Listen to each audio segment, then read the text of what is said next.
उत्पन्न एकादशी की कथा। मार्गशीर्ष कृष्ण पक्ष की एकादशी तिथि को उत्पन्न एकादशी कहते हैं।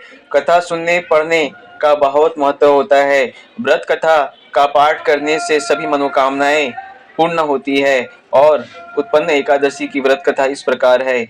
युधिष्ठिर ने पूछा, पुण्यमयी एकादशी तिथि कैसे उत्पन्न हुई? इस संसार में क्यों पवित्र मानी जाती है? मार्गशीर्ष के कृष्ण पक्ष की एकादशी के बारे में कृपया करके बतलाएं। तब श्री भगवान ने बोला, प्राचीन समय की बात है। सतयुग में मूर नामक दानव रहता था। वह बड़ा ही अद्भुत अत्यंत रौद्र था।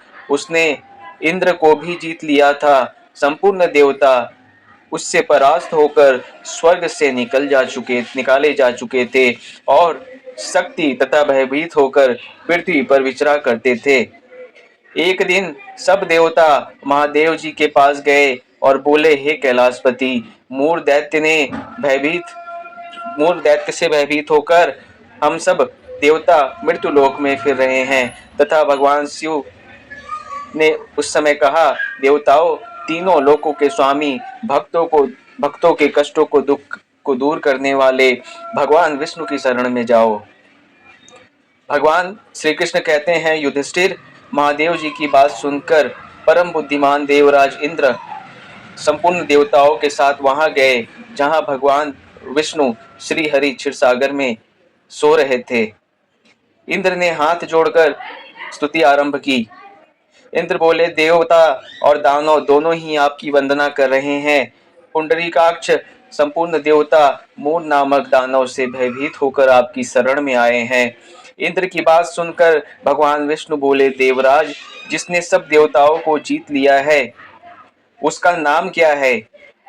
उसमें इतना बल कहाँ से आया और किसके आश्रय में है तथा उसका स्थान कहाँ पर है? यह सब मुझसे कहो। यह सुनकर इंद्र बोले, देवेश्वर, पूर्व काल में ब्रह्मा जी के वंश में ताल जड़ु नामक एक महान असुर उत्पन्न हुआ था जो बहुत ही भयंकर था। उसका पुत्र मूर दानव के नाम से विख्यात हुआ। चंद्रावती नाम से प्रसिद्ध एक नगरी है, उसी स्थान में वह निवास करता है और इसकी वजह से सभी देवता स्वर्ग लोक से बाहर आ गए हैं। इंद्र ने जब ये बात बताई, उसने किसी और इंद्र को स्वर्ग के सिंहासन पर बिठाया है और अग्नि, चंद्रमा, सूर्य, वायु तथा वरुण भी उसने दूसरे ही बनाए हैं। देवताओं को उसने हर जगह से वर्जित कर दिया है। इंद्र का कथन सुनकर भगवान जनार्दन को बड़ा क्रोध आया। यह वचन सुनकर भगवान ने कहा, हे देवताओं, मैं शीघ्र ही उसका संहार करूंगा। तुम चंद्रावती नगरी जाओ। श्री भगवान विष्णु ने अपने दिव्य बाणों से सामने आए दानवों को मारना शुरू कर दिया। श्री विष्णु ने दैत्य सेना पर चक्र का प्रहार किया। उससे वे छिन्न भिन्न होकर सैकड़ों योद्धा काल के मुख में चले गए। केवल मूर बचा रहा। अब भगवान के साथ युद्ध करने लगा। भगवान जो भी तीक्ष्ण बाण चलाते उसके लिए पुष्प सिद्ध हो जाता था। उसका शरीर छिन्न भिन्न हो गया, लेकिन वह लगातार युद्ध करता रहा। दोनों के बीच में युद्ध लगभग मल्ल युद्ध हुआ और 10,000 वर्षों तक यह युद्ध चलता रहा, लेकिन मोर नहीं हारा। थक कर भगवान बद्री का आश्रम चले गए। वहां हेमवती नामक सुंदर गुफा थी। उसमें विश्राम करने के लिए भगवान उसके अंदर प्रवेश कर गए। यह गुफा 12 योजन लंबी थी और उसका एक ही द्वार था। विष्णु भगवान वहां योग निद्रा की गोद में सो गए। उस गुफा में एक ही दरवाजा था। दानव मूर भगवान को मार डालना चाहता था, इसलिए उसने उस गुफा में प्रवेश किया। वहां भगवान को सोते हुए देखा।